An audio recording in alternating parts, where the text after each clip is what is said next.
ដល់ខែគេឯណាទោះបីចង់ខាត់ក៏ខាត់បានដែរមានតែយើងការពារខ្លួនឯងរត់តែបិទពួយរត់តែបិទអីខ្លួនឯងទៅនឹកឃើញថាខំសំចាយអត់ហ៊ានចាយឈានអីទេយើងកុំចេញក្រៅយ៉ាត់អស់លុយមានអីអ៊ីអ្នកលក់កាទៀវនឹងគាត់មកលក់ដល់ផ្ទះថ្មងណា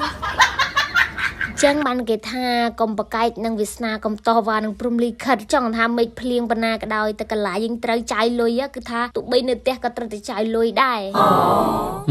ជុំបីយើងកុំទិញទៅមិនអត់ទិញយ៉ាងម៉េចបើពោះខ្ញុំណែក៏វាឃ្លានដែរហ្នឹងហើយនឹកឃើញថាជីនៅផ្ទះហ្នឹងក៏មានហើយស្រស់ស្រស់ល្អទៀតត្រូវទឹកភ្លៀងហើយចឹងហើយក៏ឲ្យគាត់ដាក់មួយចានទៅ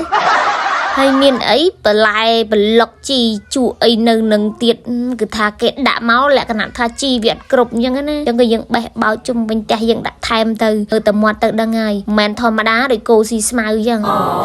ហើយបើឃើញហូបអញ្ចឹងហើយតិចថាល្ងាចអត់ហូបទៀតគឺថាហូបទៀតចានេះហូបផាយជាម៉ោងម៉ានម៉ោង2ម៉ោង3ជាងហ្នឹងអញ្ចឹងហើយដល់ពេលល្ងាចដល់ពេលយើងចូលដេកនឹងហូបទៀតចា